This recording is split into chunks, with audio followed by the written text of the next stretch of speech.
Namaste. My name is Mahesh Prabhu, and today I'm going to talk about Hitashatru, that mortal enemy we mistake for a dear friend.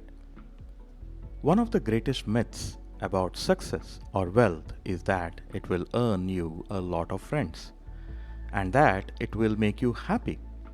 Only a person who has tasted success in all his pursuits can confirm how incorrect those assumptions are. Jealousy of people is among the many things that come along with success and wealth, and it is by far the most potent threat as it could turn even a dear friend into a deadly enemy. And when that enemy continues to pose as a friend, enjoying proximity to you, he or she becomes a Hitashatru. When you have material wealth or power, it is evident that people are to take notice of you. No matter how much you might have struggled for it, you can seldom convince them that it was of hard work and not just luck. Even if you try, these people will simply pretend to be happy for you, speak good of you, but will hold that grudge and wait for that right opportunity when your vulnerabilities are exposed and stab you hard in the back, thereby teaching you a lesson. Most of the Hitashatru are losers. They pretend to be someone they are not, claim things they don't own, have troubled lives. They are also a greedy lot. No matter how much you give, they are never pleased, and they are also thankless. They don't help people, and when they do, it is never without an ulterior motive. It is not hard to detect such individuals. They are most often predictable. As Niti Sutras suggest, Ati Vinayam Dhurta Lakshanam. Excessive kindness is a sure sign of deceitful person. These people will always be overly nice to you, as if they will always wish you well, but they will do everything in their power to see you suffer.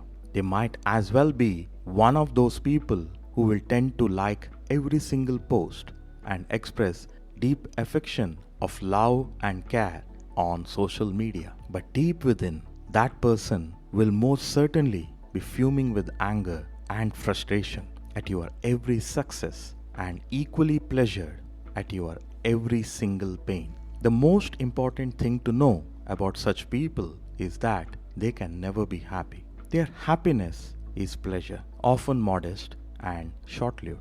Their pleasure emanates from sadism stemming from abject jealousy. Their only problem is that others are happier than them. The only way they can experience pleasure is by listening to others' sob story and failure.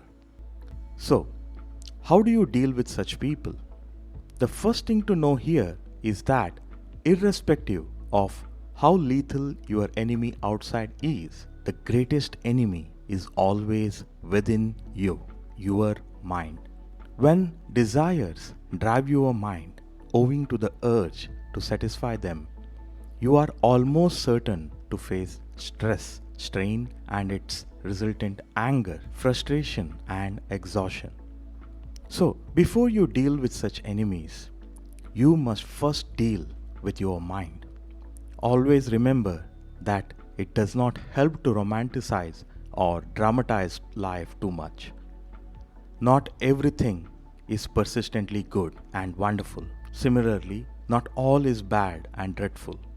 Life is always somewhere in between, and it is most certainly what you make of it in your mind.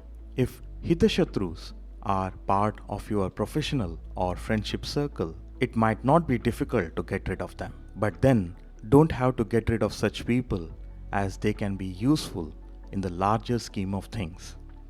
It is easier to handle them. If you want to see them happy, tell them your sob story. If you want to make the Hitashatru sad, tell them some of your accomplishments. If you want to get things done from them, then you must know that they won't do a thing until and unless there is something in it for them. A quid pro quo is a good approach to deal with them, and not sharing anything with them and remaining objective at all times with limited interaction is the key. There are various types of Hitashatru, and the threat they can pose is of varying degrees. But with a balanced mind, it is possible to handle them. A safe distance from such people is always advisable since you can never count on them. In today's competitive world, where a dog eat dog is the only way to look at life, our society itself pushes people into unnecessary competition through comparison. Unjust comparison makes most of us jealous and then act detrimentally. If you are jealous of someone, you as well might be a Hitashatru to someone, and as a result, living a life ungratefully, you are also your enemy. As Krishna says in Bhagavad Gita, expectation or karma phala is the root of all pains. Starting from wanting likes on your post on social media, or seeking compliments for your dress, commendations for your work, or publicity for yourself through awards and rewards, every expectation you have can make you sad.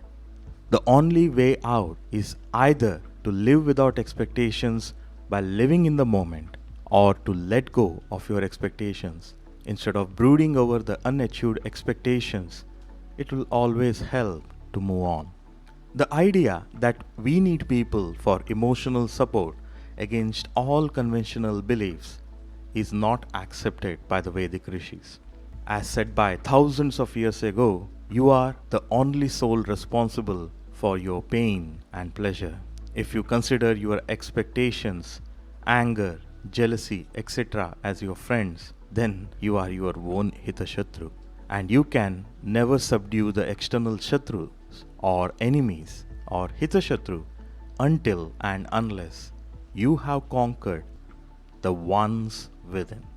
For more information about identifying and dealing with Hitashatrus effectively, do consider joining in for my interactive course on Kootaniti at www.kootaniti.com.